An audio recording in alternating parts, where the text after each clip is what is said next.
नमस्कार दोस्तों, मेरे YouTube channel easily explain everything में आपका स्वागत है।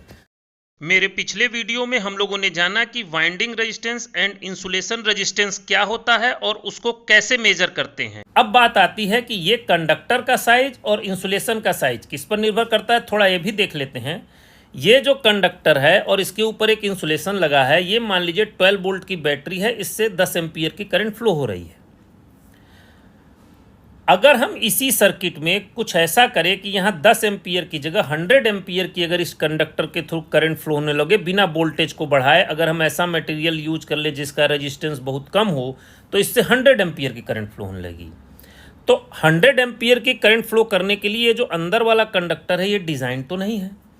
तो अब क्या करना होगा, इसमें 100 एम्पीयर की करंट फ्लो कराने के लिए हमको कंडक्टर, अब जब इसमें 100 एम्पीयर की करंट फ्लो होगी तो हमें इस कंडक्टर के साइज, इस कंडक्टर को हटा देना पड़ेगा और इसकी जगह थोड़ा ज़्यादा साइज का कंडक्टर हमको यूज करना पड़ेगा।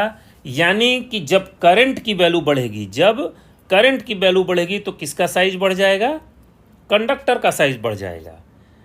अब इसी कंडक्टर को फिर से लीजिए, इसी कंडक्टर में अभी हम 12 वोल्ट की सप्लाई दे रहे हैं।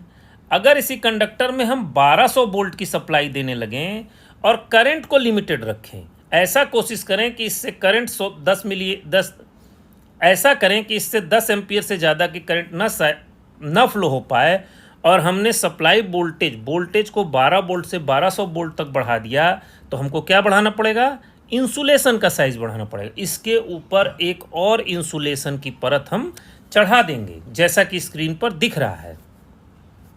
अब मान लीजिए इसको हम 12 वोल्ट से 12000 वोल्ट कर दिए, जैसा कि स्क्रीन पर दिख रहा है।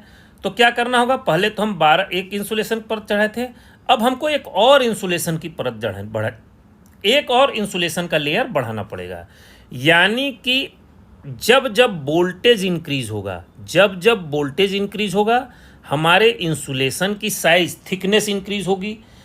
पतले से ही कंडक्टर पे अगर बहुत ज़्यादा वोल्टेज है तो बहुत मोटी थिकनेस का इंसुलेशन लगाना पड़ेगा, और जब जब हमारा इस कंडक्टर के थ्रू करंट बढ़ेगा तो इस कंडक्टर के डाया को, एरिया को बढ़ाना पड़ेगा।